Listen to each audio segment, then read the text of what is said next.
இந்த வாரத்தோட வில்லன் யாரு, ஹீரோ யாரு? நமக்கு ட்ரேடர்ஸ்க்கு வில்லன் ஒரே ஆள் தான்ப்பா, ட்ரம்ப். ட்ரம்ப் தவிர யாரும் ஆமா. இந்த 2 நாள் ஏறினது ஃப்ரைடே ஒரே நாள் அடிபட என்ன காரணம்? என்ன நடந்திருக்குன்னா 23ஆம் தேதி ஒரு இன்சைட் ட்ரேட் நடந்திருக்கு. அப்போ இது ட்ரம்ப்புக்கும் இதுக்கும் ஒரு கணக்கு இருக்கா அப்படின்றது ஒரு நோக்கமா இருக்கு. அது ஈஸியா பண்ணவும் முடியாது, ஏன்னா பெரிய ஃபண்டு. நம்ம சொல்றதெல்லாம் இல்லை, இப்போ மார்க்கெட்ல ட்ரம்ப் சொல்றது தான். ஒருவேளை க்ரூட் ஆயிலோட பிரைஸ் ஹையரா போச்சுன்னா நமக்கு பெட்ரோல் விலை ஏறுறதுக்கு வாய்ப்புகள் இருக்குமா? வாய்ப்புகள் இருக்குது. பட் இதில் மறைமுகமாக நமக்கு தெரியாத சில விஷயங்கள் இருக்குது. அதை நான் கொஞ்சம் ஓப்பன் அப் பண்ணுறேன். வணக்கம். இன்றைய நம்முடைய சிறப்பு விருந்தினர் எக்ஸோரிக்ஸ் ஃபினான்ஷியல் இன்ஸ்டியூட்டோட ஃபவுண்டர் திரு கர்னல் ராஜ் அவர்களை பார்க்க இருக்கோம். வணக்கம். வணக்கம். எப்படி இருக்கீங்க பிரதர்? நல்லா இருக்கேன் சார். கடந்த வாரத்தில் நம்ம இந்த ஷேர் மார்க்கெட் பங்குச்சந்தையை பற்றி சில விஷயங்கள் நம்ம பேசியிருந்தோம். ஆமாம், அது நல்ல ஒரு வரவேற்பு கொடுத்துருந்துச்சு. இந்த வாரமும் அதை தொடங்க இருக்கிறோம். முன்னாடி இந்த வாரம் பங்குச்சந்தை எப்படி இருந்துச்சு? பங்குச்சந்தை பொறுத்த வரைக்கும் ஒரு ஏற்றம் இறக்கம் இருந்துகிட்டே தான் இருக்குது. நம்ம சொல்கிறதெல்லாம் இல்லை, இப்போ மார்க்கெட்டில் ட்ரம்ப் சொல்கிறது தான். அவர் வார்த்தை என்ன இருக்கோ அதுக்கேற்ற மாதிரி மார்க்கெட் மேலே கீழே குதிச்சுட்டு இருக்கு.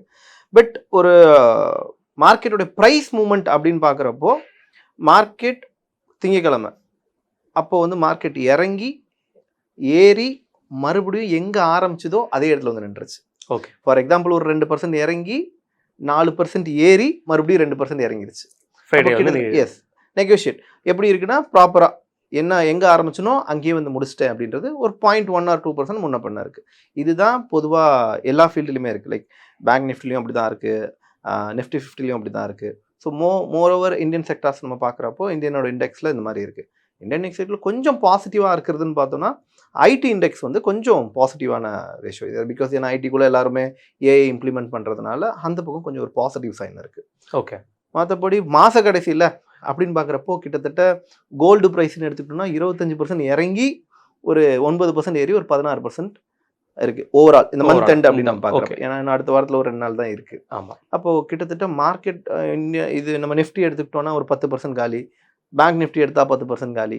ஸோ இந்த மாதிரி மார்க்கெட்டோடைய பொசிஷன் எல்லாம் ஒரு ஃபாலிங் ரேஞ்சில் இருக்குது. இந்த கடைசி வாரம் ஒரு சில இதில் கொஞ்சம் ஒரு பச்சை கலர் ரெண்டு கோடு அப்படி பார்த்துட்டு தான் இருக்கீங்க. அப்போ நம்ம மார்க்கெட் வந்து ஒரு லவர் மாதிரி தான் இருக்குது. நல்ல லவ், அப்புறம் ஒரு பிரேக்கப் மாதிரி தான் இருக்குது இல்லையா? அது அந்த சண்டை நடந்தா எப்படி இருக்கு லவர்ஸ்குள்ள அந்த மாதிரி இருக்கு. அந்த மாதிரி தான் இருக்குது. ஃபர்ஸ்ட் லவ் ப்ரொபோஸ் பண்ண வேண்டியது, அப்புறம் பிரேக்கப் ஆயிருக்கு. ஆமாம், அப்புறம் கெஞ்சி கூத்தாடி கொஞ்சம் மேலே ஏறும், அப்புறம் இறங்கும். இந்த மாதிரி தான் போயிட்டு இருக்கு. ரைட். இந்த வாரத்தில் நம்ம பார்த்துருப்போம் பர்டிகுலராக இந்தந்த செக்டரில் நல்ல ஒரு முன்னேற்றம் அப்படி இருந்துச்சு அப்படிங்கிற மாதிரினா எந்தெந்த செக்டரில் பார்த்துருக்கீங்க? ஐடி செக்டார்ஸ் பெரிய அளவில், குறிப்பிட்ட சில கம்பெனிகள் ஐடி செக்டார்ஸ்ன்னு பேசிக்கலாம். குறிப்பிட்ட கம்பெனிஸ்ன்னு போகிறப்போ நமக்கு எந்த மாதிரி இருக்குன்னா ஒரு செக்டார் ஏறி இருக்கு, இன்னைக்கு ஒரு செக்டார் இறங்கி இருக்கு, ஒரு செக்டார் ஏறி இருக்கு. ஓவரால் ஆவரேஜ் கண்டென்ட் பார்க்குறப்போ செக்டார் வைஸ் நமக்கு ஒரு லாஸ்ட் ஒரு 2-3 டேஸில் ஒரு பாசிட்டிவ் சைன் இருந்தது. பட் மண்டே ஒரு நெகட்டிவ் சைன் தான். 9 days தான். ஓகே. பேங்க் நிஃப்டி வந்து இந்த மாதம் இந்த வாரம் வந்து கொஞ்சம் நல்ல மூவ்மெண்ட் இருந்தது. 2 நாள் கவரேஜ் கொடுத்துருக்கு, நல்ல மூவ்மெண்ட் இருந்தது. குறிப்பாக சொல்ல போனால் HDFC பேங்கோட அந்த ஷேர்ஸ் வந்து நல்லாவே ஒரு மூவ்மெண்ட் இருந்த மாதிரி இருந்தது. ஆமாம், நம்ம என்ன ரீசன் அது? அதை லாஸ்ட் டைம் பார்த்துருந்தோம்ல, ஆல்ரெடி அவங்க உள்ளே இருந்தக்கூடிய பிரச்சனைகள்லாம் இருந்தது. அந்த என்ஆர்ஐ அந்த ராங்கான இன்ஃபர்மேஷன்ஸ்லாம் கொடுத்ததுனால ஒரு பெரிய ஃபால் இருந்தது.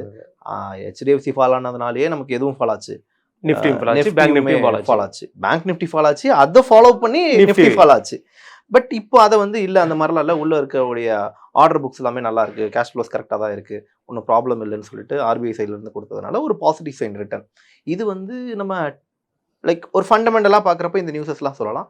அட் த சேம் டைம் டெக்னிக்கலாகவும் ஒரு நல்ல சப்போர்ட் ஏரியா, ஒரு நல்ல ஒரு ப்ராப்பர் டிமாண்ட் ஏரியாவில் லிக்விடிட்டியெல்லாம் மாஸ்டரில் ஓரளவுக்கு ப்ரைஸ் கவர் பண்ணிருச்சு, மாஸ்டரான கவரேஜ் கொடுத்துருக்கு. அங்கேருந்து ஒரு பாசிட்டிவ் சைன் இப்போ கொடுத்துருக்கு. மேபி இங்கேருந்து தப்பிச்சு ஓடனா மேலே ஏறி போயிடலாம். பாப்போம், வருகுடி காலகட்டத்தில் தான் ட்ரம்ப் கையில் தான் இருக்குது, அடுத்து என்னென்ன பிரச்சனைகள்லாம் உருவாக்குறாருன்றதை பொறுத்து இருக்குது. பிகாஸ் பேங்க் சைடுன்னு பார்க்குறப்போ ஃபினான்ஷியல் கிரைசிஸில் கொஞ்சம் நம்ம இப்போ இருக்கிற சுச்சுவேஷனில் நிறைய ஃபேஸ் பண்ணிகிட்ருக்கோம். நம்ம பெட்ரோல் டீசலாக இருக்கட்டும், அது நம்மளுடைய இம்போர்ட் டேக்ஸாக இருக்கட்டும், இந்த மாதிரி நிறைய விஷயங்கள் நம்ம ரொம்ப சாக்ரிஃபைஸ் பண்ணிகிட்ருக்கோம் இப்போ. ஓகே. ஃபினான்ஷியல் கிரைசிஸ் வந்துடக்கூடாது அப்படின்றதுல நிறைய கான்சன்ட்ரேட்டிவாக இருக்காங்க. அதனால் பேங்க்ஸ் லோன்ஸ் கொடுக்கறது எல்லாத்தையுமே ரொம்ப கம்மி பண்ணி ஹேண்டில் பண்ணிட்டு இருக்காங்க. இப்போ கேஸ் ஒரு வேளை இன்ஃப்ளேஷன் ஆயிருமோ அப்படின்றத பார்த்து கொஞ்சம் அதெல்லாம் ஷட் டவுன் பண்ணுறதுனால ஃபினான்ஷியல் பேங்க் சைட்லேருந்து கொஞ்சம் டவுன் ஆயிருக்கு. இல்லை, பொதுவாகவே இயர் 2 நாளே அந்த ப்ராசஸ் உண்டு இருக்குது. அதுவும் இல்லாமல் நம்ம ஆயிடுச்சு இல்லை. ஆமாம். ஸோ அது இயர் 2 நாள் அந்த ஒரு கான்செப்ட்னால இருக்க வாய்ப்பு இருக்கலாம். ரைட். இப்போ இந்த வாரத்தில் நம்ம பார்த்துருந்தோம் வார் பாஸ் பண்ணியிருந்தாரு ட்ரம்ப் அவர்கள் திங்கட்கிழமை. ஆமாம், வார் பாஸ் பண்ணோன்னே டியூஸ்டே வந்து பார்த்தீங்கன்னா நல்ல மார்க்கெட்டு, வெனஸ்டேயுமே நல்ல ஒரு ஹைப் இருந்துச்சு. நல்ல மார்க்கெட். ஏன்னா ஆனால் தேர்ஸ்டே லீவ் இருந்தது. இந்த 2 நாள் ஏறினது ஃப்ரைடே ஒரே நாள் அடிப்படை என்ன காரணம்? நம்ம இங்கே மட்டும் பார்க்கக்கூடாது. இதுக்கு முன்னாடி ஒரு பெரிய பிரச்சனை பண்ணிட்டு தான் உள்ளே வந்திருக்காரு அவர். ஏன்னா மார்க்கெட்டில் நம்ம பார்க்குற விதத்துக்கும் மார்க்கெட்டில் உள்ள நடக்கிற ஒரு கேள்விக்குறிக்கலாம் விஷயம் இருக்குல்ல. என்ன நடந்திருக்குன்னா 23ஆம் தேதி ஒரு இன்சைட் ட்ரேட் நடந்திருக்கு. ஸோ ஒரு 12,500 கோடிக்கு ஒரு இன்சைட் ட்ரேட் நடந்திருக்கு S&P 500. ஓகே. இப்போ S&Pல என்ன பிரச்சனை நடந்திருக்கு அப்படின்னா ஒரு கிளியராக 12,500 கோடி வந்து இன்சைட் ட்ரேட், அதாவது ட்ரம்ப் சொல்கிறதுக்கு கொஞ்ச நேரத்துக்கு முன்னாடி குரூட்ல ஒரு 4,500 கோடி. அப்போ இந்த 2 ஃபண்டும் ஆப்போசிட் ரியாக்ஷனில் இருக்குது. அப்போது இந்த நியூஸ் தான் வரப்போகுதுன்னு தெரிஞ்சு ப்ராப்பராக பெட் பண்ணியிருக்காங்க. ஓகே. அப்போது இது ட்ரம்ப்புக்கும் இதுக்கும் ஒரு கணக்கு இருக்கா அப்படின்றது ஒரு நோக்கமாக இருக்குது. அது ஈஸியாக பண்ணவும் முடியாது. ஏன்னா பெரிய ஃபண்டு. அப்போது எவ்வளோ குவான்டிட்டிக்கு விற்கிறாங்களோ அவ்வளோ குவான்டிட்டிக்கு வாங்க ஆள் வேணும். இல்லாட்டி எவ்வளோ குவான்டிட்டி வாங்குறாங்களோ அந்த அளவுக்கு விற்க குவான்டிட்டி வேணும். அப்போ இந்த பர்டிகுலர் ஏரியாவில் தான் குவான்டிட்டி இருக்குன்றதை ஃபைன் பண்ணுறது it's a hardest part. Okay. அதையும் மீறி அவங்க டேட்டாஸ்லாம் எடுத்து பண்ணுறாங்கனாலும் இட்ஸ் பிளான்டு மாதிரி ஒரு தாட் இருக்குது. பட் அது இன்னும் கன்ஃபார்ம் இல்லை. மேபி இந்த இவர் வந்து டேக் ஓவர் பண்ணியிருக்கிறதுனால இந்த விஷயங்கள் வெளியே வராது. மேபி இவரோட இயர் பீரியட் முடிஞ்சதுக்கப்புறம் இதை பற்றி ஒரு டிஸ்கஷன் வைப்பாங்க. ஸோ அந்த டிஸ்கஷனில் ஒரு ப்ரைஸ் மூமெண்ட், ஒரு ஹெவி ட்ராப், அன்னைக்கே மறுபடியும் ப்ரைஸ் வந்து ரிட்டர்ன் ஜம்ப் ஆகிடுச்சு. ஓகே. அதுக்கப்புறம் இவர் இந்த குட் நியூஸ் சொல்கிறாரு. என்ன குட் நியூஸ்? இப்போ மார்க்கெட்டை பொறுத்த வரைக்கும் எல்லாருக்கும் என்னென்னா, ஓகே ஒரு 5 நாள் எல்லோரும் அமைதியாக இருங்க, அதுலேயும் ஒரு 15 பாயிண்ட்ஸ் போட்டு கரெக்டாக ஒரு சீஸ்ஃபயர் சொல்கிறாரு. அந்த சீஸ்ஃபயர் சொன்னதுமே மார்க்கெட் வந்து கொஞ்சம் ஓகே, கொஞ்சம் ஸ்டேபிள் ஆக வாய்ப்பு இருக்குது அப்படின்னு. பட் ட்ரம்ப் தான் சொல்லிக்கிட்டே இருக்காரு. என்ன சொல்கிறாருன்னா, அவங்க வந்து ரொம்ப கைண்ட் ஆகிட்டாங்க, அவங்க வந்து பணிஞ்சு வராங்க, நெகோஷியேட் கேட்குறாங்க, இந்த மாதிரிலாம். பட் அவங்க ரொம்ப தெளிவாக சொல்கிறாங்க, வி ஆர் நாட் நெகோஷியேட்டிங். இல்லை, அவரே சொல்கிறாரு, அவர் கம்பெனியோட மகன் இறந்துட்டாரு, அவர் எங்கே இருக்காருன்னே தெரியல அப்படின்னு சொல்கிறார். எல்லாருமே அங்கே இருக்கிற ஈரானில் இருக்க முக்கிய அதிபர்கள் நிறைய பேர், அவங்க துறை அமைச்சர்களே இறந்துட்டாங்க. உயிரோடு இருக்கிறதே 2 பேர் தான். ஒன்று ஃபாரின் மினிஸ்ட்ரி, இன்னொன்று வந்து ஸ்பீக்கர். அப்போ யார்கிட்ட பேசியிருப்பாருங்கிற ஒரு கேள்வி இருக்குது. கரெக்ட். அது இதில் எனக்கு ஒரு சின்ன சந்தேகம். நீங்கள் வந்து இது ஃபினான்ஷியல் இன்ஸ்டியூட் நடத்திட்டு இருக்கீங்க, நிறைய பார்த்துருப்பீங்க. இந்த செபி ரிஜிஸ்டர்ட்னு சொல்லி ஒரு கான்செப்ட் பார்த்தோம். ஆமா. அப்ப இந்த ட்ரம்ப் ரிஜிஸ்டர் கம்பெனி எங்க இருக்கு? அவரோட சஜஸ்ட் பண்ணி நம்ம போயிட்டோம்னா பிரச்சனை சேஃப் ஆயிரலாம் இல்லையா? இது ஒரு நல்ல கண்ணோட்டமா இருக்கு. ஏன்னா அவர்கிட்ட டைரக்டா கேட்டலாம், அடுத்து என்ன பண்ண போறீங்க நீங்க, அது கூட எவ்வளவு ஃபீஸ்னு சொல்லி தந்துருவோம். இந்த ஃபீஸ் ரொம்ப கஷ்டமா இருக்கு, இந்த லாஸ் வந்து நீ ஏதாவது சொல்லு, நீ அடுத்தடுத்து என்ன பண்ண போற, உன்னை எப்படி அனலைஸ் பண்றதுன்னு ஒரு கிளாஸ் வை, அதுக்கு தவிர நம்ம பண்ணிடலான் இருக்கு. ரைட், நீங்க சொன்ன மாதிரி பேங்க் செக்டர் நம்ம பார்த்துட்டோம், அண்ட் இந்த ஐடி செக்டர். இங்க இருந்து நம்ம கோல்டு பிரைஸ் வந்து நமக்கு இங்கேருந்து ஒரு ஸ்டேபிள் ஆகுது. தென் மறுபடியும் நேற்று வந்து ஒரு நல்ல கிராஷ். லாஸ்ட் டைம் நம்ம எதிர்பார்த்ததுக்கு மீதி ஒரு 2 to 4% வரைக்குமே மார்க்கெட் நிறைய ஓவரால் கணக்கு பண்ணுறப்போ ஒரு 4% இறங்கியிருக்கு. அப்போது மொத்தத்துக்கு நமக்கு ஏறின இறக்கத்துலேயே வந்து ப்ரைஸ் ஸ்டேபிளாகி நிற்கிது இப்போதைக்கு. கரெக்டாக அந்த ஒரு போர்ஷனை பிரித்து சொல்லணும்னா. ஓகே, இந்த இடத்துல வார் பீஸ்னு அனௌன்ஸ்மெண்ட் பண்ண உடனே நம்ம மார்க்கெட் க்ரீன் ஆகுது. ஆனா மற்றபடி எந்த இடத்துலையுமே வார் பீஸ் நான் வந்து வாபஸ் வாங்குறேன் அப்படிங்கிற விஷயத்த அவங்க தான் இன்ஃபார்ம் சார், அவங்க தான் தெளிவாக சொல்கிறாங்களே. ஈரான் என்ன கிளியராக கொடுத்துட்டாங்கன்னா, நாங்கள் நெகோஷியேட்டுக்கே வரல, நீ ஏன் தனியாக பேசிகிட்டு இருக்க அப்படின்ற மாதிரி தான் அவங்க. அப்போ அந்த 2 நாள் மார்க்கெட் ஏன் க்ரீனாக இருந்துச்சு? பிகாஸ் அவங்க நெகோஷியேட் வரல. பட் நம்ம ட்ரம்ப்போடைய அந்த வேர்டு இருக்குல்ல, அவங்க நெகோஷியேட் வரலன்றது ரிட்டர்ன் தான் கொடுக்குறாங்க. ஓகே, அதுக்கு முன்னாடியே ஃபஸ்ட்டு மார்க்கெட்டோட எமோஷன் யார் முதல்ல சொல்கிறாங்களோ அதுக்கு தான் ரியாக்ட் பண்ணும். சரி, ஏன்னா மக்களுடைய பதட்டம்ன்றது அதை நம்பி தானே இருக்குது. Emotions, market emotions first news தான். அந்த நியூஸை பார்த்து அந்த நியூஸ் எப்படி பரவுதுன்றதை பொறுத்து அதுக்கப்புறம் அவங்க வந்து அவங்களுடைய ஆன்சர்ஸை தெரிவிக்கிறாங்க. இந்த மாதிரியான ஒரு விஷயங்கள் போயிட்டு இருக்கு. ஃபாரின் இன்வெஸ்டர் நம்மளுடைய மார்க்கெட்டில் என்ன பண்ணிட்டு இருக்காங்க இந்த வாரத்தில்? நிறைய பேர் ஃபாரின் இன்வெஸ்டர்ஸ் வெளியே தான். வெளியேன்னு சொல்கிறத விட ரொட்டேஷனல் இன்வெஸ்ட்மெண்ட்னு சொல்லுவாங்க. இது நம்ம லாஸ்ட் டைம் கூட இதை நான் பேசியிருந்தேன் இல்லையா. மார்க்கெட் ஃபண்டை வந்து மொத்தமாக வெளியே எடுத்துரும் போக முடியாது. இங்கேருந்து இங்கே இப்போ நம்ம ஃபார் எக்ஸாம்பிள் இந்த செக்டரில் பிரச்சனையா, அந்த செக்டரில் கொஞ்சம் இன்வெஸ்ட் பண்ணுறாங்க. ஸோ மோஸ்ட்லி ஆனால் மார்க்கெட் செல் அதிகமாக இருக்குது. எந்த அளவுக்கு செல்லிங் நடக்குதோ அந்த அளவுக்கு டிஐ பை பண்ணிட்டும் இருக்காங்க. ஓகே, இப்போ வெறுமனே டிஐ பை பண்ணாமல் செல் ஆஃப் நடந்துட்டு இருந்ததுன்னா பிரச்சனை வேறு. பட் இங்கே என்ன ஆகுதுன்னா, எந்த அளவுக்கு டிஐ செல் பண்ணுறவங்க மார்க்கெட்டை கண்ட்ரோல் பண்ணுறதுக்கு டிஐ சிப் இன்வெஸ்ட்மெண்ட் மாதிரி கொஞ்சமாக பை பண்ணிட்டு தான் இருக்காங்க. அதனால் நம்மளுக்கு கொஞ்சம் மார்க்கெட் பொறுமையாக இறங்குற மாதிரி ஒரு ஃபீல். பட் இந்த 2% நம்மளுக்கு பெரிய அளவில் இறங்குற மாதிரி ஃபீல் ஆகுது. ஓகே, அப்போ வந்து நம்ம ஃபாரின் இன்வெஸ்டரோட மூட் ஸ்விங்குக்கு தான் நம்ம மார்க்கெட் இருக்கு. ரியலி அதுதான் இன்னும் சொல்ல போனால் ட்ரம்ப்போட மூட் ஸ்விங் தான் இருக்கு. மூட் ஸ்விங்கோட தான் போயிட்டு இருக்கு. ரைட் பிரதர், இந்த வாரம் கோல்டு அதோட மாற்றங்கள் என்னென்ன மாற்றங்கள் வந்திருக்கு? ஏன்னா பொதுவா நம்ம பார்த்துட்டு இருக்கோம். இங்க 1 சவரன் வாங்குறோம், 2 சவரன் வாங்குற நிலைமைக்கு இன்னைக்கு வந்து பலரும் தள்ளப்பட்டிருக்கிறது ரொம்ப கஷ்டமான முறையில போயிட்டு. ஆமா. லாட்டா வாங்குறதுங்கிறது பங்கு சந்தையில. கோல்டோட விலை இப்போ வாங்குற நிலைமையில இருக்கா? அல்லது என்னைக்கு அது வந்து சரியான வாய்ப்பு இருக்கும்? இல்ல கோல்டோட பிரைஸ் வந்து கிட்டத்தட்ட இப்போ நம்ம என்ன யோசிக்கிறோம்னா, இப்போ ஒரு டெக்னிக்கலா பேசணும் அப்படின்னா, ஆம், நம்மள மாரி இப்போ ட்ரேடர்ஸ்லாம் என்ன பண்ணுவாங்கன்னு ஒரு பொருள் இப்போ லாட்டுன்றதுனால நான் சொல்றேன். இப்போ ஒரு பொருளை வாங்குறோம்னா அதுக்கு எஸ்எல் வச்சு பழகியிருப்பாங்க மார்க்கெட். ஆனா இன்ஸ்டிடியூஷன்ஸ் என்ன பண்ணுவாங்க அப்படின்னா, எஸ்எல்லாம் வைக்க மாட்டாங்க. அவங்க மொத்த ஓவரால் பிரைஸை ஆவரேஜ் பண்ண தான் ட்ரை பண்ணுவாங்க. ஓகே. அப்போ அந்த ஆவரேஜ் நீங்க எஸ்எல்னு சொல்றது stop loss. Stop loss. Yes. Okay. அப்போ அது ஸ்டாப் லாஸ்ன்றது இன்னும் தெளிவா சொல்லணும்னா, என் பணம் இவ்வளோ தாண்டுச்சுன்னா லாஸ் ஆயிடக்கூடாது அப்படிங்கிறதுக்கு ஒரு இடத்த மென்ஷன் பண்ணி நம்ம மார்க் பண்ணி வைக்கிற இடம். இந்த மாதிரி போட்டு தான் பழக்கம் இருக்கும். ஆனால் இன்ஸ்டிடியூஷன்ஸ் என்ன பண்ணுவாங்கன்னா அந்த மாதிரி பண்ண மாட்டாங்க. இப்போ ஃபார் எக்ஸாம்பிள் ஒரு பொருளை 100 ரூபாய்க்கு வாங்குறோம், அது வந்து 200 ரூபாய்க்கு போயிருச்சு அப்படின்னா ரிட்டன் அந்த பொருள் எங்கே வரைக்கும் வரணும், 150 ரூபா வரைக்கும் இறங்கணும். இறங்குறப்ப தான் அந்த ப்ரைஸை ஆவரேஜ் பண்ண ஆரம்பிப்பாங்க. ஓகே, இன்னும் கீழே போகக்கூடாது அப்படின்றதுனால ஆவரேஜ் பண்ணி அங்கேருந்து பர்சன்டேஜ் இன்க்ரீஸ் பண்ணுவாங்க. அப்படி தான் அவங்களால பண்ண முடியும். எடுத்தவங்க ஒருத்தவங்க பண்ண முடியாது. ஏன்னா அது ஒரு நாட்டினுடைய பொருளாதாரம் சம்மந்தப்பட்டது. ஸோ அப்போது இந்த இன்ஸ்டிடியூஷன்ஸ் அந்த 50% ஆவரேஜ்னு சொல்கிறேன் இல்லையா, அந்த பர்டிகுலர் ரேஞ்சுக்கு மார்க்கெட் வந்துருச்சு. ஓகே. அவங்களோட ஆவரேஜ் மெயினாக எந்த இடத்துல பண்ணுவாங்களோ அந்த ஏரியா கிட்ட ப்ரைஸ் வந்துருச்சு. இதை டெக்னிக்கலாக ட்ரேடர்ஸ் வந்து சப்போர்ட் ரெசிஸ்டன்ஸ் இந்த மாதிரி சொல்லுவாங்க, லிக்விடிட்டி டிமாண்ட் ஜோன் இந்த ஏரியாலாம் கவர் பண்ணாங்க. பட் உண்மையாக பங்கு என்னென்னா ப்ரைஸ் ஏறிட்டே வந்திருக்கும், இங்கேருந்து ஆவரேஜ் பண்ணுற இடம் வந்துட்டு மார்க்கெட் அந்த இடத்த ரீச் பண்ணிருச்சு. ஓகே. இனிமேட்டு ஆல்ரெடி ஒரு பூம் ஆகி ப்ரைஸ் மேலே போகிறதுக்கான வாய்ப்புகள் நிறைய இருக்குது. ஏன்னா trend wise up trend market கோல்டை பொறுத்த வரைக்கும். ஆனால் இப்போ இருக்கிற சம்பவம் ப்ரைஸை கீழே இறக்கிட்டு வந்திருக்கு. ஏன்னா நமக்கு பொதுவாக வாரனாலே தங்க விலை ஏறணும். ஆனால் இது அப்படியே உல்டாவாக நடந்துட்டு இருக்கு. ஏன் உல்டாவாக நடக்குதுன்னா, அவன்கிட்ட க்ரூட் ஆயில் இருக்கு, டாலர் வாங்குறான், டாலர் ஏறுறதுனால மக்கள் அதை நம்புறாங்க, அது ஒரு சர்க்கிள். அப்போ இங்கே ப்ரைஸ் இறங்கிட்டு இருக்கு. இப்போ இன்னும் ஒரு 5 to 7% மேக்ஸிமம் ஒரு 10% வரைக்கும் தான் இன்னும் வாய்ப்பு இருக்கு. அதுக்கப்புறம் போச்சுன்னா மார்க்கெட் டவுன் ட்ரெண்ட்ன்ற சிக்னலை ட்ரேடர்ஸ் கண்ணில் பட்டுரும். ஓகே. ஏன்னா ட்ரேடருக்கு அது ஒரு பழக்கம் இருக்கு. ஓகே, ட்ரெண்ட் சிக்னல் டவுன் ட்ரெண்ட்ல ஆயிடுச்சு, அப் ட்ரெண்ட்ல ஆயிடுச்சு. அப்போ என்ன பண்ணுவாங்கன்னா செல் ஆஃப் பண்ண ஆரம்பிப்பாங்க மார்க்கெட்டை. அப்போ எல்லாருமே வந்து ப்ராஃபிட் புக்கிங் அப்படின்ற ஒரு ஸ்டேஜுக்கு போயிடுவாங்க, வித்து ப்ரைஸை கீழே கொண்டு போயிடுவாங்க. ஸோ அதனால மோஸ்ட்லி அந்த சுச்சுவேஷன் வராது அப்படின்னு நம்புகிறோம். இங்கேருந்து பாசிட்டிவ் சைன்ஸ் இருக்கணும். பட் பாசிட்டிவ் சைன்ஸ் இல்லை, மறுபடியும் இந்த பிரச்சனைகள்லாம் ஆரம்பிக்குது. இப்போ ஒரு பிரச்சனை, இந்த ஏமன் விஷயமா கொஞ்ச நேரத்துக்கு முன்னாடி பார்த்துருந்தோம்ல, ஏமன் மிசைல் பண்ணியிருக்காங்க, ஸ்ட்ரைக்லேயே அதை கண்ட்ரோல் பண்ணியிருக்காங்கன்ற மாதிரி. இந்த மாதிரியான பிரச்சனைகள் இன்னும் தொடர்ந்துக்கிட்டே இருந்ததுன்னா மறுபடியும் க்ரூட் ஆயிலோட பிரச்சனை இன்க்ரீஸ் ஆகும். அப்போ ட்ரம்ப் வந்து கோல்டு வாங்குறது இல்லை மட்டும் கன்ஃபார்மாக தெரியுது. ஆமாம், அது மட்டும் அவர் க்ரூட் ஆயில் வாங்குற மாதிரி கோல்டு வாங்கியிருந்தாருன்னா நம்ம கொஞ்சம் நல்லது கெட்டது பார்த்துக்கிட்டா கண்டிப்பாக அதுதான். ஆனால் அவருடைய தாக்கம் என்னவா இருக்குன்னா, அவருடைய டாலர் ப்ரைஸை இன்க்ரீஸ் பண்ணணும்னு நினச்சிக்கிட்டே இருக்காரே தவிர, இன்னொரு பக்கம் நம்ம சைடில் இருந்த பக்கம் எவ்வளோ தான் இன்க்ரீஸ் பண்ண முடியும். எவ்வளோ இன்க்ரீஸ் பண்ணாலும் ஒரு பக்கம் நீ ஆவரேஜ் பண்ணி தானே ஆகணும் ப்ரைஸை.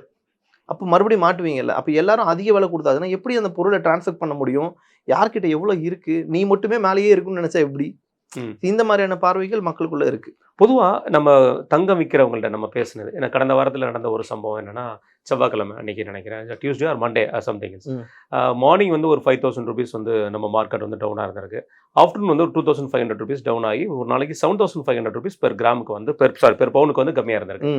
அடுத்தது ட்ரம்ப் அவர்களுடைய இந்த அனௌன்ஸ்மெண்ட்டுக்கு அப்புறம் ஈவினிங் வந்து ஒரு 5,000 வந்து ரைஸ் ஆயிருக்கு, அமௌண்ட் ரைஸ் ஆயிருக்கு. அப்போ தங்கம் விற்கிற வியாபாரிகள் சொல்றது வந்து இது வரைக்கும் நம்ம பார்த்தது இல்ல, 3 தடவை வந்து நம்ம ரேட் அப்டேட் காலையில பண்ணுவாங்க, இல்லைன்னா ஈவினிங் அப்டேட் பண்ணுவாங்க. இது 2 தடவை அப்டேட் பண்ணி பார்த்திருக்கோம். இது 3ஆவது தடவை அப்டேட் பண்ற மாதிரியான ஒரு ட்ரெண்டை புதுசா நம்ம செட் பண்ற நிலைமைக்கு பண்ற ட்ரெண்டுக்கு 1 மணி நேரத்துக்கு ஒரு தடவை மாத்தணும், அந்த மாதிரி சூழ்நிலை போயிட்டு இருக்கு. ஆனா மக்கள் இதுதான் சரியான தருணம் அப்படின்னு நகை வாங்குறதுக்கு இது சரியான தருணமா இருக்க வாய்ப்பு இருக்குமா, இல்ல இன்னும் வெயிட் பண்ணலாமா? இல்ல, இப்போ பொதுவாக ஒரு இது இருக்கும், 1 லட்ச ரூபா வந்து நான் வாங்கிடலாம் அப்படிங்கிற மாதிரி இருக்கும். 99,000 வந்துட்டு 95,000 வந்தா வாங்கிடலாம் அப்படின்னு சொல்லி நம்ம மக்களுக்குன்னே ஒரு சைக்காலஜி, ஒரு தாட் இருக்கும். ஆமா. சோ அந்த தாட்டு படி இது செயல்படுறதுக்கு வாய்ப்பு இருக்குமா, இல்ல இந்த ஃபிக்ஸ் பண்ணிட்டு இந்த டார்கெட்டுக்கு அப்புறம் வாங்கலாம் அப்படிங்கிற மாதிரி? இல்ல, எப்பயுமே வந்து மொத்த பணத்தையும் போட்டு இப்பயே வாங்கிடக்கூடாது. வாங்கணும்னு விருப்பம் இருக்கா, இன்னும் பிரைஸ் கீழே போறதுக்கு வாய்ப்புகளும் இருக்கு. இங்க இருந்து குட் நியூஸ் வந்து மேலே போறதுக்கான வாய்ப்புகள் இருக்கு. அடுத்தடுத்த சூழ்நிலைகளையும் அடுத்தடுத்த சுச்சுவேஷன்ஸை வச்சுதான் மார்க்கெட் என்ன ஆகுன்றதே நம்ம சொல்ல முடியும். ஏன்னா ட்ரம்ப் நினைக்கிறது அவர்கிட்ட தான் கேட்கணும், இல்லை என்ன நடக்கணும் அப்படின்னு. அப்ப இந்த பிரச்சனையில ஒருவேளை வாங்க விருப்பம் இருக்குது அப்படின்னா ஒரு 1 லட்ச ரூபா வச்சுருக்காங்களா, 20 ரூபாய்க்கு வாங்க. இன்னும் ப்ரைஸ் போச்சா மறுபடியும் ஒரு 20,000 வாங்க. இப்படி ஒரு 5% கீழே இறங்குது. ஏன்னா மார்க்கெட் நார்மலாகவே 1% 2% இறங்கல, சும்மா ஒரு வாரத்துக்கு 5% 10% இறங்கிட்டு இருக்கு. ஏன்னா இந்த மந்த் மட்டுமே 25% இறங்கியிருக்கு. அப்போது ஒரு வாரத்துக்கு 5% அப்படி கணக்கு பண்ணாலே 20%ல நிற்கிது மார்க்கெட். ஸோ இந்த ஆவரேஜ் படி பார்க்குறப்போ ஒரு உங்களுக்கு இன்னும் ஒரு 10% 20% இறங்கும் அப்படின்ற ஒரு தாட்டில் இருக்கீங்கன்னா பிளான் பண்ணலாம். எப்படி ஒரு 20,000 அப்புறம் ப்ரைஸ் இன்னும் கீழே போதா இன்னும் ஒரு 20,000 அப்புறம் மறுபடியும் ஒரு 20,000 இப்படி பிளான் பண்ணலாம். ஓகே. இப்போ பொதுவாக நம்ம பார்க்குறோம், நான் சென்செக்ஸ் பார்த்துருக்கோம், நிஃப்டி பார்த்துருக்கோம், பேங்க் நிஃப்டி இந்த மாதிரி இண்டெக்ஸில் பார்க்குற ஒரு பழக்கம் உண்டு. அதுபடி பார்த்தீங்கன்னா நம்ம கோல்டோட இண்டெக்ஸில் ஒரு புட் ஆப்ஷன் ஆகட்டும் அல்லது ஒரு கால் ஆப்ஷன் இருக்கிறது. சடனாக பார்த்தீங்கன்னா வித்தின் ஒரு 15 to 25 மினிட்ஸில் வந்து ஒரு 600 ரூபீஸ் இருக்கிறது 1000 ரூபீஸ் வரைக்கும் ஜம்ப் ஆக முடியுது. அது எந்த மாதிரியான இது விஷயங்கள்? வந்து ப்ராஃபிட் புக்கிங்கால் நடக்கிறது மெயினாக. FIDAயோட ப்ராஃபிட் பட் இந்த ரேஷுக்கும் நம்ம கோல்டு விற்கிறதோட ரேட்டுக்கும் டிஃபரன்ஸ் இருக்காதா? டிஃப்ரென்ஸ் இருக்காது. மெயினாக உங்களுக்கு ஃபியூச்சர்ஸோட ரேட் வேற, இங்கே இருக்கக்கூடிய ஆப்ஷன்ஸோட ரேட் வேறு. ஸோ இது வந்து பெரிய டிஃப்ரென்ஸ் அங்கே காட்டாது மார்க்கெட்டில். ஏன்னா உங்களுக்கு வந்து காலையில் ஓப்பன் ஆகி 9:15 ஓப்பன் ஆகி 3:30 முடியுதுன்றது கதை வேறு. அவங்க காலையில் நார்மல் ரீட்டைலர்ஸோடைய மார்னிங் ப்ரைஸும் ஈவினிங் 4 o'clock ப்ரைஸுன்றது டோட்டலி கதை வேறு. பட் இது உள்ள ஒவ்வொரு மூமெண்ட்டோடைய ப்ரைஸையும் ஃப்ளக்சுவேட் பண்ண முடியாது. புரியாது. ஓகே. கோல்டோட ஃபியூச்சர்ஸை பொறுத்த வரைக்கும் தான் ஆப்ஷன்ஸோட மார்க்கெட்டை வந்து ஜம்ப் ஆக வாய்ப்பு. கண்டிப்பாக. ஓகே. தலை இருந்தால் தான் வாழாடும். அந்த மாதிரி தான் போயிட்டு இருக்கு. ரைட். இந்த சில்வர் பொதுவாக நம்ம பார்ப்போம், கோல்டு கொடுக்குற இடத்துல சில்வரை நம்ம கொடுக்குற பழக்கம் உண்டு. ஏதாவது ஒரு வீட்டுக்கு நல்ல ஃபங்க்ஷன் நடந்தால் சில்வர் கொடுக்குறோம். சடனாக பார்த்தா சில்வரில் இப்படி ஒரு பெயின் ஆகி என்னடா இவ்வளோ ரேட்டு கூடுது, சில்வரில் நமக்கு இவ்வளோ பெயின் கொடுக்குதுன்னு சொல்லி மக்கள் பார்த்துட்டு இருந்தாங்க. ஆமாம். ஆனால் இப்போ இந்த ஒரு மாதம் அந்த சைனாவோட ஹாலிடே என்னைக்கு வந்ததோ அதுலேருந்து சில்வரோட ரேட் வந்து ரொம்ப கம்மியாக இருக்குது. அது இப்போ சமீபத்தில் ரொம்ப கம்மியாயிட்டு வருது. இப்போ மக்கள் சில்வர் வாங்கி வைக்கிறதோ அல்லது சில்வரில் வந்து ட்ரேடில் இன்வெஸ்ட்மெண்ட் பண்ணுறது சரியா? என்ன கேட்டால் நான் என்ன சொல்லுவேன்னா, இப்போ எல்லாருடைய பார்வையும் வேறு, என்னோட பார்வை வேறு. பர்சனலாக இப்போ வந்து நார்மலாக சும்மா ஒரு விஷயத்தை பற்றி டிஸ்கஸ் பண்ணுவோமே. ஒரு 25 வருஷம் ஆச்சு. இப்போ 20லேருந்து 25ன்றது ஒரு சில்வர் ஜூப்ளி கொண்டாட்டம் மாதிரி வச்சுக்கலாம். 2000ல் ஒரு ட்ராய் அவுன்ஸ், அதாவது 31 கிராம் சேர்ந்தது 31 கிராம் புள்ளி 1ன்னு வச்சுக்கோங்களேன். இதுதான் ஒரு ட்ராய் அவுன்ஸோடைய அளவு. அப்போ நம்ம அளவு பார்க்குறோம் இல்லையா, இப்போது ஒரு ப்ரைஸ் ஏறுதுன்னா இந்த பக்கம் ஒரு ரேட் வருதுல்ல, அந்த ரேட் எதை டிசைட் பண்ணுறாங்கன்னா, இப்போ 1 லிட்டர் வாட்டர் பாட்டில் வாங்குகிறோம். 1 லிட்டர் வாட்டர் பாட்டில்ன்றது 20 ரூபா நம்ம பிளான் பண்ணுறோம். அப்போ எதனாலனா அந்த ஒரு அளவு இருக்குல்ல, அதே மாதிரி இந்த அளவுகோலுக்கும் இதான் அளவு. ஒரு ட்ராய் அவுன்ஸ்ன்றது 31.1 கிராம், இதான் கணக்கு. அப்போது 2000 வச்சுக்கோங்க. 2000ல் $5 இருக்குது. ஓகே. எதோட விலை? சில்வரோட விலை. அதே 2000ல் கோல்டோட விலை 300ன்னு இருக்குது. $300. இது $5, இது $300. அப்போ நான் $60 60 ட்ராய் அவுன்ஸ் சில்வர் வாங்க முடியும். ஆமாம். இது இதோடைய கணக்கு. ஓவரால் ஹை பார்த்தோம் அப்படின்னா கோல்டு எவ்வளோ போயிருக்கு? 5500 போயிருக்கு டாலரில். அதே மாதிரி சில்வர் போயிருக்கு. அப்போது சில்வரோடைய ப்ரைஸ் அங்கே நம்ம ஆல் டைம் ஹையில் பார்க்குறப்போ ஒரு 60.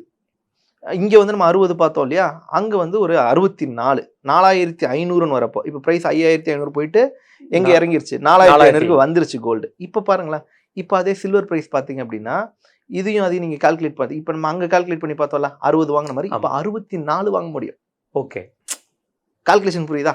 அப்போது நான் எதை கூட இன்ஃப்ளேஷன் கால்குலேட் பண்ணுறேன்னா, சில்வருக்கும் கோல்டுக்கும் நடுவில் இருக்கக்கூடிய இன்ஃப்ளேஷனை பார்க்குறேன். அப்போ 2000ல் நான் 60 காயின் வாங்கக்கூடிய நான் இப்போ 64 காயின் எல்லாம் வாங்க முடியும்.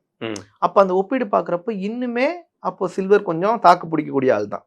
இன்ஃப்ளேஷன் பார்க்குறப்போ கோல்டை பீட் பண்ணி நிற்கிறான் சில்வர். ஆனால் ப்ரைஸ் ரேஞ்ச் இதோடைய பர்சன்டேஜ் ப்ராஃபிட்னு பார்க்குறப்ப பீட் பண்ணியிருக்காது. ஸோ என்ன கேட்டால் சில்வர் எப்பயுமே ஒரு நல்ல இன்வெஸ்ட்மெண்ட்டாக இருக்கும். ரைட். பெரிய அளவில் இல்லைனாலும் கொஞ்சம் கொஞ்சமாக வாங்குறதுல ஆல்வேஸ் சேஃபர் ஜோன் தான். க்ரூட் ஆயில் நம்ம பார்த்துட்டு இருக்கோம். க்ரூட் ஆயிலை பொறுத்த வரைக்கும் நீங்கள் ஷேர்ட் ரேட்டில் இருக்கிறீங்க, எல்லாருக்கும் தேவைப்படுறது நம்ம எல்லாம் பார்க்குறது க்ரூட் ஆயில் வந்து லாட்டாக அந்த பேரலாக வாங்குறது. ஆமாம். ஆனால் அடிப்படை மக்களை, சாதாரண மக்களை பொறுத்த வரைக்கும் ஐயா 1 லிட்டர் பெட்ரோல் போடுப்பா, ஒரு டேங்க் ஃபில் பண்ணுப்பா அப்படிங்கிற ஒரு வார்த்தையோட டீசலும் பெட்ரோலும் முடிகிற இடம். கரெக்ட். இப்போ க்ரூட் ஆயிலோட விலை வந்து பார்த்துட்டு இருக்கோம் ஒரு ஹையர் ப்ரைஸில் போயிட்டு இருக்கு. பிகாஸ் ஆஃப் ட்ரம்ப்போட விஷயமும் வாரோட விஷயம் தான் போயிட்டு இருக்கு. இதே நேரத்தில் வந்து பார்த்தீங்கன்னா நம்மளோட இந்தியன் கவர்மெண்ட் வந்து கலால் வரியை குறைச்சிருக்காங்க, கஸ்டம்ஸ் டியூட்டி நிறைய குறைச்சிருக்காங்க.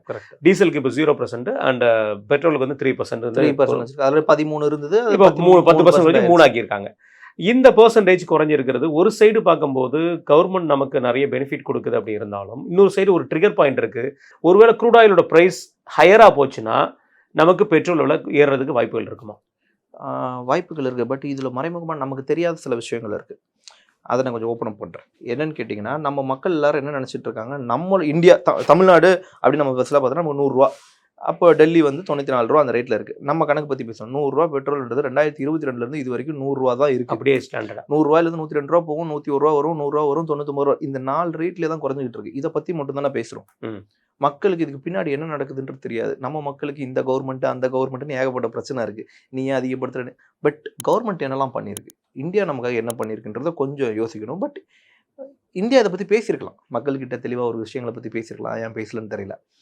என்ன பண்ணாங்கன்னா, குரூட் ஆயில் பீக் எப்போ உக்ரைன் வரப்பெல்லாம் பீக்கு, நம்மளோட கோவிட் அப்பெல்லாம் பீக். அப்போ அந்த பீக் ப்ரைஸில் ஒரு முடிவு வருது. அந்த 22லேருந்து நீங்கள் கணக்கு பண்ணிக்கலாம், இது வரைக்கும் இருக்குது. என்ன பண்ணியிருக்காங்கன்னா, மார்க்கெட் அதுக்கப்புறம் 40% குறைஞ்சிச்சு. ஆனால் நமக்கு பெட்ரோல் விலை குறையலை. ஆனால் மற்ற நாடுகளுக்கு குறைஞ்சிது. இப்போ ஃபார் எக்ஸாம்பிள் ஒரு பேரல் $100 வச்சுக்கோங்க, எக்ஸாம்பிள் சொல்கிறேன். $100 இருக்குது, 40% குறைஞ்சிருக்கு. அப்போ எவ்வளோ? 40னா 60, ஓகேவா? ஒரு பெட்ரோலோட ப்ரைஸ் வந்து 60 குறைஞ்சிருக்கு. 100லேருந்து 40% குறைஞ்சதுன்னா 60க்கு வந்திருக்கு. அப்போ பெட்ரோல் குறையும்ல. மற்ற நாடுகளுக்கு குறைஞ்சிது. 100 ரூபாய்க்கு இப்போ வந்து ஒரு நாடு வந்து 100 ரூபாய்க்கு வித்துக்கிட்டு இருந்தாங்க அப்படின்னா, அவங்களுக்கு 40 ரூபாய்க்கு 60 ரூபாய்க்கு பெட்ரோல் வித்துருக்காங்க. ஆனால் நமக்கு அன்னைக்கு 100 ரூபா தான். அப்போது ப்ரைஸ் இறங்க நம்ம அதிகமாக தான் கொடுத்து வாங்கிட்டு இருந்தோம். ப்ரைஸ் அதுக்கப்புறம் ஏறுச்சு. 2023 பார்த்தீங்கன்னா ஒரு 40% ஏறுச்சு ஓவரால் அந்த வருஷத்தில். அப்போ அந்த 40% எல்லாரும் 100 ரூபா கொடுத்துட்டு வாங்குறோம், 130 ரூபாய்க்கு வாங்கிட்டு இருந்தான். அப்போ நம்ம என்ன பண்ணிட்டு இருந்தோம்? அப்பயும் 100 ரூபா தான் வாங்கிட்டு இருந்தோம்.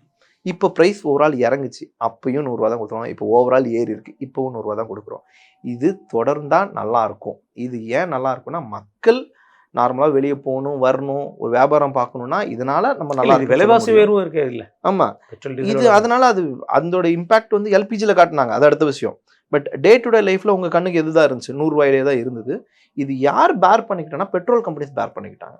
நம்ம கவர்மெண்ட் அவங்ககிட்ட ரொம்ப கிளியரா என்ன சொல்லிட்டாங்கன்னா, ப்ரைஸ் ஏறினாலும் இறங்கினாலும் பேர் பண்ணிக்கோங்க அப்படின்னு நம்மளுடைய ஆயில் ரெஃபைனரிஸ் கிட்ட வெரி கிளியரா சொல்லிட்டாங்க. நமக்கு அதனால அவங்க அந்த நஷ்டத்தை ஏற்றுக்கிட்டாங்க. லாபம் வந்தது இல்லை. ஆமா, அந்த கம்பெனிக்கு லாபம். ஏன்னா 100 ரூபாய் வித்துட்டு 130 ரூபாய்க்கு போகுது இல்லை, சாரி, அப்போ வந்து அவங்க நஷ்டம் அடைஞ்சாங்க. அப்போ 100 ரூபா வித்துக்கிட்டு இருந்த 70 ரூபாய்க்கு விற்கிறான்ல, அப்போ நமக்கு 70 ரூபாய்க்கு விற்கணும்ல, அன்னைக்கு விற்காம அது லாபம் பார்த்துக்கிட்டாங்க. இப்படி அவங்க டாலி பண்ணி நமக்காக நிறைய சாக்ரிஃபைஸ் பண்றாங்க. அதுக்கு கவர்மெண்ட் இது கொடுத்த சாக்ரிஃபைஸ்ன்னு கூட சொல்லலாம். இந்த டியூட்டி ஆல்மோஸ்ட் அதுல வந்து ஒரு 7000 கோடி கவர்மெண்ட்டுக்கு நஷ்டம் வருது. இந்த பர்டிகுலரா இந்த பிரைஸ் குறையிறதுனால, கஸ்டம்ஸ் ட்ராப்னால 0% ட்ராப், அங்க ஒரு 10% ட்ராப்புக்கு கவர்மெண்ட் சைடுல ஒரு 7,000 crores வந்து மிச்சம் பண்ணி கொடுத்தாங்க. மேபி அது அவங்களுக்கு ஒரு ப்ராஃபிட்டபிளா அமைய வாய்ப்பு இருக்கு. கண்டிப்பா. ரைட். இப்போ இந்த வாரத்தோட வில்லன் யாரு, ஹீரோ யாரு நம்மளுடைய இதுல சந்தையில? ஏன்னா சந்தையை பொறுத்த வரைக்கும் 2 விதமா பார்க்கணும். ஏன்னா நம்ம கால் புட் ஆப்ஷன் மாதிரி பாக்குற மாதிரி. என்ன பேசுறீங்கன்னு புரிஞ்சுது. வில்லன்னா யாரு அதிகமா கம்மியா இருக்கா, ஹீரோனா யார் அதிகமா? நமக்கு ட்ரேடர்ஸ்க்கு வில்லன் ஒரே ஆள் தான்ப்பா, ட்ரம்ப் தவிர யாரும். ஆனா அவர் ஆன்டி ஹீரோ மாதிரியும் சம்டைம்ஸ் செயல்படுறாரு. ப்ராஃபிட் வர கொடுக்குறாரு. அதையும் அது அவருக்காக மட்டும் செயல்படுற மாதிரி தெரியுது. அவர் தான் ஃபாலோ பண்ண வேண்டியது, எக்ஸல் தான் ஃபாலோ பண்ண வேண்டியிருக்கு. அது என்னன்னு தெரியல, அந்த குரூப் என்னன்னு தெரியல. இதுல இந்த வாரம் ஹீரோ யார் சந்தையில? இந்த வாரம் ஹீரோ ஐடி செக்டார்ஸ் தான். IT sectors, yes. பர்టిక్యులர் சில கம்பெனிஸ்ங்கிறது ரிலையன்ஸ் இண்டஸ்ட்ரி மாதிரியான கம்பெனி. ரிலையன்ஸ்ல நான் அதை தான் சொன்னேன். என்ன மீன் பண்றேன்னா, 3 நாள் ஏறினானா ரிலையன்ஸ், லாஸ்ட் நாள் இறங்கிட்டான், பயங்கரமா இறங்கிட்டான். அதனால தான் நான் சொல்றேன், அந்த ஏற்றத்தாழ்வு அப்படி பார்க்காம பொதுவா கூட்டி கழிச்சு அதை ஆவரேஜ் பிரைஸா பார்க்குறோம். Sector wise okay. இப்போ டாலர்ல ஒரு மிகப்பெரிய ஒரு விஷயம் வர்த்தகம் நடந்துட்டு இருக்கு, நம்ம உலகம் முழுவதும் பார்த்துருப்போம். அதுல குறிப்பா வந்து ஜப்பான் கவர்மெண்ட் முடிவு எடுத்திருக்க ஒரு முடிவும் அண்ட் ரஷ்யன் கவர்மெண்ட் எடுத்திருக்கிற ஒரு முடிவும் வந்து டாலருக்கு வந்து சாதகமா இல்லை அப்படிங்கிற ஒரு பேச்சு அடிப்படுது. அதில் குறிப்பாக சொல்ல போனால் ஜப்பான் கவர்மெண்டோட விஷயத்தை ஃபர்ஸ்ட் பேசுவோம். அவங்கள்ட்ட 1.3 trillion பாண்ட்ஸ் வந்து டாலர் பாண்ட்ஸ் வச்சிருக்காங்க. க்ரூட் ஆயில் மிட் ஈஸ்ட்லேருந்து வரல, நான் அமெரிக்கா கிட்ட நான் பர்ச்சேஸ் பண்ண போகிறேன் அப்படிங்கிற ஒரு விஷயத்தை சொல்லியிருக்காங்க. அமெரிக்காவில் கொடுக்கும்போது இந்த பாண்ட்ஸை கொடுத்து தான் பர்ச்சேஸ் பண்ண போகிறாங்க. அமெரிக்கன் வந்து நல்லா தெரியும் நமக்கு, பாண்ட்ஸுக்கு 4% இன்ட்ரெஸ்ட். ஜப்பானை பொறுத்த வரைக்கும் நமக்கு தெரியும், அவங்க எப்பவுமே இன்ஃப்ளேஷன் இல்லாத ஒரு கண்ட்ரி. இப்போ சமீபமாக ஒரு 4 இயர்ஸாக தான் இந்த பேங்க்ல வந்து இன்ட்ரெஸ்டோட கொடுக்குறாங்க 3%. ஒருவேளை ஜப்பான் கவர்மெண்ட் இந்த முடிவை எடுத்துட்டு யூஎஸ் கவர்மெண்ட் அக்செப்ட் பண்ணா இது எந்த இடத்துல போய் நிற்க நினைக்கிறீங்க? இதோட விஷயம் என்னன்னா, நீங்க இதை மட்டும் பாக்குறீங்க, இருக்கிற நாட்டுல ஒரு நாடு, ஒரு ஸ்பெஷலான ஒரு நாடுனா ஜப்பான் சொல்லலாம். கவர்மெண்ட்டுக்கு எவ்வளவு பாண்ட் வச்சிருக்காங்களோ அதுக்கு ஈக்குவலான பாண்ட் மக்களும் வச்சிருக்காங்க. நீங்க இப்போ 1 ட்ரில்லியன் நீங்க பாண்ட் கவர்மெண்ட் வச்சிருக்கா, அதுக்கு ஈக்குவலா மக்களும் வச்சிருக்காங்க. ஏன்னா இன்ட்ரெஸ்ட் இல்லைன்னு சொல்லிட்டான். அப்ப இவனுக்கு வருமானத்தை என்ன பண்றது? இன்ட்ரெஸ்ட் இல்லைன்னா பேங்க்ல லோன் வாங்கி போறேன், அந்த லோனை வாங்கி நான் யூஎஸ்ல பாண்ட் வாங்கிக்க போறேன், யூஎஸ் 4% கொடுக்குறான், நான் சும்மாவே வச்சிருப்பேன். ம். எனக்கு இன்ட்ரெஸ்ட் போட போறதில்ல, எனக்கு இன்ஃப்ளேஷனும் கிடையாது, கிடையாது. பொருள் விலை ஏற போறதில்ல, இறங்க போறதில்ல, அப்படியே ஸ்டேபிளா இருக்கு. அப்ப எனக்கு இப்ப நமக்கு தான் பிரச்சனை. ஆமா. நம்ம 7% கம்பல்சரி சம்பாரிச்சே ஆகணும் அப்படின்ற கட்டாயத்துல இருக்கும். அப்பனா தான் என்னுடைய 100 ரூபா 101 ரூபாயாவது மாறும். அவனுக்கு அப்படி பிரச்சனை இல்லையே, இங்க இன்ஃப்ளேஷனே இல்லையே. அதனால அவன் என்ன பண்ணிட்டான், இட்ஸ் நார்மல் இன்ஃப்ளேஷன் அவனுக்கு. ஸோ அவனுக்கு பொருளாதார விலை உயர்வு அப்படின்றத பத்தி அவனுக்கு கவலை கிடையாது. ஸோ அப்போ அவனுக்கு அந்த 4% பெருசு. அதுல ஆக்சுவலாக நம்ம கூட ஒரு ஜப்பான்ல இருந்த ஒரு நபர் வந்து ஒரு நல்ல பழக்கம், அவர் நிறைய விஷயங்கள் பேசுவார். அதுல அந்த கண்ட்ரிஸ் பத்தி அந்த நுணுக்கமான விஷயங்கள்லாம் பேசுறப்போ ரொம்ப நெகிழ்ச்சியா இருக்கும். எப்படின்னா இந்த லைக் நம்ம வீட்டோடைய கார்னர்லாம் இருக்கலாம், அதெல்லாம் ஷார்ப்பா இருக்கக்கூடாது, கர்வ் பண்ணி வைக்கணும். ஒவ்வொரு இண்டிவிஜுவலையும் ஒவ்வொரு பீப்புளையுமே அவங்க வந்து கன்சிடர் பண்றாங்க. லூக் அண்ட் கார்னர் பார்க்கக்கூடிய ஒரு நிறைய விஷயங்கள் உண்டு. இல்ல இப்போ நான் என்னோட கேள்வில வந்து அமெரிக்கன் கவர்மெண்ட் இதை அக்செப்ட் பண்றாங்க அப்படின்னா பாண்ட்ஸா டாலரா உள்ள வரும். அப்போ டாலரோட வந்து அவங்க கையில இருக்கிற கையிருப்பு அதிகமா இருக்கும். கண்டிப்பா. இப்போ அப்படி இருக்கும்போது மார்க்கெட்ல என்ன மாதிரி ரிஃப்ளெக்ட் கொடுக்கும்? இப்போ இவங்க கண்டிப்பா அதை கொடுத்து நான் வாங்குறேன். இப்போ டாலர் என்ன சொல்லிட்டாங்க, நான் டாலர் கொடுத்து வாங்க மாட்டேன்னு சொல்லிட்டாங்க. உங்ககிட்ட இப்போ நான் குரூட் ஆயில் நான் வாங்கிக்கிறேன் உங்ககிட்ட, ஆனா நான் டாலர் கொடுத்து வாங்க மாட்டேன், என்னோட பாண்ட்ஸை கொடுத்து வாங்குறேன்னு அவன் சொல்லிட்டான். அப்போ ட்ரம்ப்புக்கு ஒரு யோசனை என்ன வந்துடும், அச்சோ அப்போ நம்ம டாலர் பிரைஸ் இன்க்ரீஸ் ஆகாது அப்படின்ற ஒரு பாயிண்ட் இருக்குல்ல. அப்ப அதை பாக்குறப்ப ஆனா குரூட் ஆயில் வாங்கிக்கிறேன்னு சொல்லியாச்சு. குரூட் ஆயில் வாங்குறது ஆக மொத்தம் இதுல இன்னொரு விஷயம் என்னன்னா, இதையும் நம்ம பார்க்கணும். யுஎஸ் அதிகமா யார்கிட்ட தான் கடன் வாங்கி வச்சிருக்கான், ஜப்பான் கிட்ட தான் கடன் வாங்கி வச்சிருக்கான். ஸோ அதனால அவனுக்கு ஒரு பாசிட்டிவான வே இருக்கும். இங்க நீ கை வச்சுன்னா அவன் அதுல கை வைப்பான். ஸோ இதை அக்செப்ட் பண்ற இடத்துல தான் ட்ரம்ப் இருக்காரு இப்போ.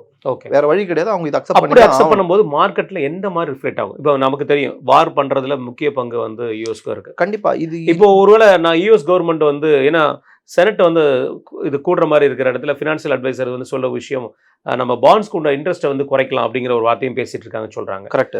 4% இருந்து நான் ஒரு 2%க்கு நான் இதை வாங்கிக்கிறேன்னு சொன்னா ஜப்பான் வந்து 3% இன்ட்ரெஸ்ட் ரேட்டோட கொடுத்துருக்கான். அப்போ ஜப்பானுக்கு என்ன மாதிரியான அடி விழும்? அப்போ கண்டிப்பா அவங்க மக்களுக்கு அடி விழல, மக்கள் நம்பிக்கையா இருக்காங்கல்ல, அதை வச்சுதான். அப்போ எந்த மாதிரியான சேதாரம் வந்து மக்கள் மத்தியில அந்த பங்கு சந்தையில வர வாய்ப்பு இருக்கு? பங்கு சந்தைன்றது டாலரை பேஸ் பண்ணி வந்துடும்.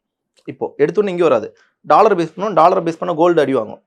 இப்படி தான் கனெக்ட் ஆகும். டைரக்டா நம்மளோட இந்தியன் மார்க்கெட்டையோ இல்லை டைரக்டா ஒரு ஸ்டாக்கையோ ஓவரால் அஃபெக்ஷன்ஸ் வராது. ஏன்னா அது பாண்ட் சம்பந்தப்பட்டது. இதுல என்னோட கேள்வி ஒரு அக்கறையா ஒரு படி மேல போய் இருந்தது காரணம் ஜப்பான் ஏசியால இருக்கக்கூடிய விஷயம். ஏன்னா ஏசியன் மார்க்கெட் என்னைக்குமே நம்ம பாக்குறோம், ஏசியன் மார்க்கெட் டிபெண்ட்ஸ் பண்ணி தான் நம்ம இந்தியன் மார்க்கெட்டோட ஒரு பாதி இருக்கு. கரெக்ட். அதாவது நீ பாதி நான் பாதிங்கிற மாதிரி ஏசியன் மார்க்கெட்டை டிபெண்ட்ஸ் பண்ணி நம்ம இந்தியன் மார்க்கெட் செயல்படும் போது ஏசியன் மார்க்கெட்ல இவ்வளவு பெரிய ஒரு டிராபேக் வந்துச்சுன்னா ஒருவேளை மேபி நான் அக்செப்ட் பண்ணிக்கிறேன் ஆனா இன்ட்ரெஸ்ட் ரேட் கம்மி அப்படிங்கிற மாதிரி யூஎஸ் கவர்மெண்ட் சொன்னாலோ அல்ல ஜப்பான்கிட்ட வந்து இந்த மாதிரி நான் அவன்கிட்ட வாங்க முடியாதுன்னு சொல்லி ஜப்பானுக்கு சொன்னாலும் ஜப்பானோட நிலைமை எப்படி இருக்க வாய்ப்பு இருக்கும்? கண்டிப்பா அது பங்கு சந்தையில மாறும். அது வந்து ஏன்னா அவங்களோட இன்ஃப்ளேஷன் அப்போ இன்க்ரீஸ் ஆக வாய்ப்பு இருக்கு. ஓகே, அப்போ அவங்களோட இன்ஃப்ளேஷன் இன்க்ரீஸ் ஆகுதுன்றது அவங்க பிளான் பண்ணாலே ஜப்பான் நெக்ஸ்ட் ஸ்டெப் மூவ் பண்ண ஆரம்பிப்பான். ஸோ அவங்க என்ன பண்ணுவாங்க, அடுத்தது நான் வந்து உனக்கு நீ வாங்கியிருக்க லோனை வச்சுட்டாடா அப்படின்ற அடுத்த ப்ரெஷரை போட ஆரம்பிப்பான். அப்போ ஆல்ரெடி இவனுக்கு என்ன பிரச்சனை இருக்கு, யாருக்கு, நம்ம யூஎஸ்க்கு ஒரு இண்டிவிஜுவல் பர்சன் மேல $1,14,000 கடன் வாங்கி வச்சிருக்க. ஆமா, நீ உன்னுடைய வருமானத்தையும் தாண்டி செலவு வேற பண்ணிக்கிட்டு இருக்க. உனக்கு என்ன நம்பிக்கை, ட்ரெஷரி இருக்கு பாத்துக்கலாம் அப்படின்ற ஒரு நம்பிக்கையில மட்டும் தான் இருக்கே தவிர பட் அது இம்பாக்ட் ஆகும்ல. அந்த போட்டி வந்து நம்ம தமிழ்நாடு கவர்மெண்ட்டுக்கும் நம்ம தமிழ்நாடு முதல்வருக்கும் ட்ரம்புக்கும் தான் போட்டி இருக்கா? யார் எவ்வளவு லட்சம் கடன் வாங்கியிருக்கோம்? இப்படி எல்லாம் கடன் பண்ணாதீங்க. இல்ல அதையும் கேட்டுக்கணும். அதான் விஷயம் ரைட். பட் இது வந்து எல்லாரும் பார்க்க தெரிஞ்சுக்க வேண்டிய ஒரு விஷயம். அந்த நாடை பார்த்து பயந்தாலுமே சார், இன்னும் சொல்ல போனா நம்மளுடைய இன்ஃப்ளேஷன்லாம் ஒரு இன்ஃப்ளேஷன் கிடையாது. ஆமா, நம்மளுடைய கடன் ஒரு விஷயமே கிடையாது. அவங்கள கம்பேர் பண்றப்போ நம்ம இன்னும் கடன் வாங்கினாலும் நம்மளுடைய இன்ஃப்ளேஷனை கரெக்டா மேனேஜ் பண்ணி கொண்டு போயிட்டு இருக்கோம். அது இந்த தடவைலாம் வெரி குட் மேனேஜ்மெண்ட். ஆனா அவங்களது ஃபெட் ரேட் வேற இன்க்ரீஸ் பண்ணும். இப்போ அவனுக்கு ஒரு பயமும் இருக்கு. இப்போ ஈரான் ஆகட்டும், லைக் நீங்க சொன்ன மாதிரி இஸ்ரேல் ஆகட்டும், அடுத்து வரக்கூடிய நம்ம இவன் சொல்லிட்டு இருக்கிற ரஷ்யாவாகட்டும், எங்க சுத்தி வந்தாலும் தலைவனுக்கு ஒரு பயம் இருக்கு. குளோபல் இன்ஃப்ளேஷனை இன்க்ரீஸ் பண்ணிட்டாங்க அப்படின்னா அவன் ஃபெட் ரேட்டை அனௌன்ஸ் பண்ணணும். இப்போ வரைக்கும் தப்பிச்சிட்டு இருக்கிறது எப்படி, ஃபெட் ரேட்டை அனௌன்ஸ் பண்ணாம தப்பிச்சுக்கிட்டு இருக்க. ஆமா, ஃபெட் ரேட்டை அனௌன்ஸ் பண்ணிட்ட அப்படின்னா நீ மாட்டிக்குவ.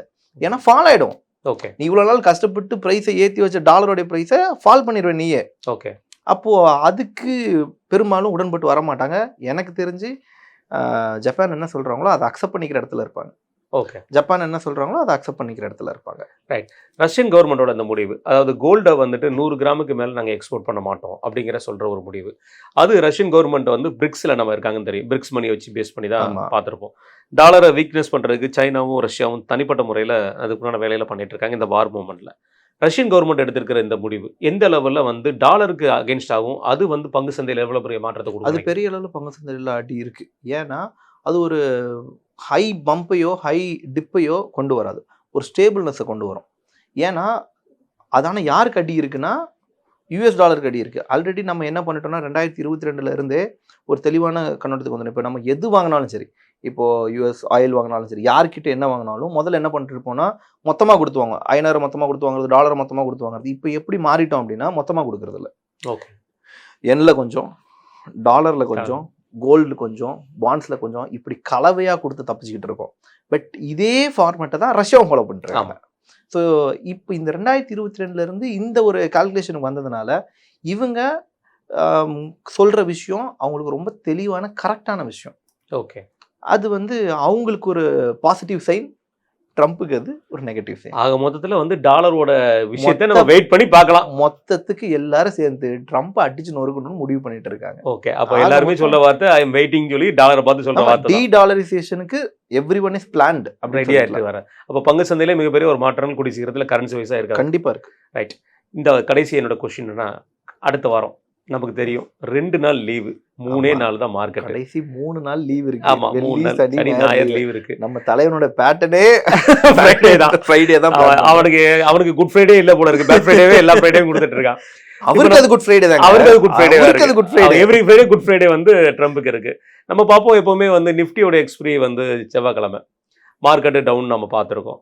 சென்செக்ஸோட எக்ஸ்பிரி வந்து தேர்ஸ்டே. அதே மாதிரி வந்து வேர்ல்டு வைடா ட்ரம்போட எக்ஸ்பிரி வந்து ஃப்ரைடே. ஆமா, இந்த மாதிரி கான்செப்ட்ல போயிட்டு இருக்கு, நம்ம பார்க்குறோம். அப்படி இருக்கும்போது இந்த வாரத்தில் 2 நாள் வந்து மார்க்கெட் இல்லை, இயர் எண்ட் ஆப்ஷன்ஸ் வேற, நம்ம மார்க்கெட் எப்படி இருக்கும்? ஒரு என்ன போயிட்டா ஒரு நெகட்டிவ் நியூஸஸ்லாம் வர வாய்ப்பு இருக்கு. ஏன்னா இப்போ வந்து அடுத்தது ஏமன் வந்து ஃப்ளை பண்ணியிருக்காங்க. ஸோ இந்த மாதிரி இன்னும் நெகட்டிவ் நியூஸ் வராமல் இருந்ததுன்னா மார்க்கெட் தப்பிக்கும். மார்க்கெட்டில் நெகட்டிவ் நியூஸ் வந்துருச்சுன்னா கண்டிப்பாக ஒரு ஃபால் இருக்குது. அதுவும் அடுத்த திங்கக்கிழமைக்கு என்னன்னு இந்த நாளானிக்கு வர திங்கக்கிழமை விட்டாச்சு, அதை பெருசாகவே கண்டுக்கல. அடுத்த திங்கக்கிழமை என்ன ஆக போகுதுன்றது இப்போவே பயம் ஸ்டார்ட் ஆகிடுச்சு. பிகாஸ் அந்த மாதிரி பண்ணிகிட்டே இருக்கார் ரெகுலராக. ஏன்னா இப்போ ஆல்ரெடி இன்க்ரீஸ் பண்ணியாச்சு. ஆல்ரெடி ஒரு வாரம் 5 நாள் சொல்லியிருந்தது, இப்போ 10 நாளாக இன்க்ரீஸ் பண்ணியிருக்காங்க.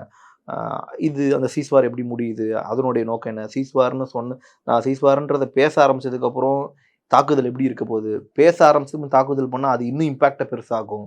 ஸோ இந்த மாதிரியெல்லாம் கண்டினியூஸ் திங் இருக்குது. இப்போது பேச்சுவார்த்தைகள், அது சவுதி உள்ள வராங்க, அடுத்தது ஏமன் உள்ள வராங்க, அடுத்து இஸ்ரேல் ஏமன் அடிக்கும். இந்த மாதிரியான ஒரு பிரச்சனைகள்லாம் ஸ்டார்ட் ஆச்சு அப்படின்னா அடுத்தது டேரெக்டாக எந்த டோருக்கு வந்துடுவாங்க, விச் இஸ் நம்ம பேசியிருந்தோம் இல்லையா, கல்ஃப் ஆஃப் ஏடனுக்கும் க்ளோஸ் ஆகும். அதனால ஒரு இம்பேக்ட் இருக்கும். பிகாஸ் ஏன்னா ட்ரேடு தெரிஞ்சவங்க, மார்க்கெட்டை பற்றி புரிஞ்சுக்கிட்டவங்களுக்கு அதோடைய நாலேஜ் தெரியும். என்ன நாலேஜ் தெரியும், இதுக்கு முன்னா பெரிய லாஸ் கிடையாது, அது முன்னா பெரிய லாஸ் கிடையாது, இதனால இன்னொரு இம்பாக்ட் இருக்குது, இதனால் வெளியே வரும். ஆனால் மார்க்கெட்டுக்கு தெரியாது. மார்க்கெட்டு நான் எதை மீன் பண்ணுறேன், மக்களோட எமோஷன்ஸை மீன் பண்ணுறேன். அந்த எமோஷன் தான் பெரிய பிரச்சனையே. ஏன்னா ட்ராவல் பண்ணக்கூடிய இன்ஸ்டியூஷன்ஸ் ஒரு இடத்துல ஏறி உட்காந்துடுறாங்க. மார்க்கெட்டை கொண்டு போகிறது மக்கள் தான். பயந்து விற்கிறதும், ஆசைப்பட்டு வாங்குறதும், ப்ரைஸை மேலேயும் கீழே நவுத்துறதும் மக்கள் தான். இங்கே பிரச்சனைக்குரியவர்கள் யார் என்ன அடிச்சுக்கிட்டாலும் மக்கள் தான் பாதிக்கப்படுறது. கண்டிப்பாக வரும் வாரங்களில் மக்களுக்குமே வந்து ஒரு நல்ல வருமானம் கிடைக்கிற மாதிரியும் நல்ல லாபம் கிடைக்கிற மாதிரி இந்த பங்கு சந்தை இருக்கணும்னு நம்ம 2 பேரும் விரும்புவோம்.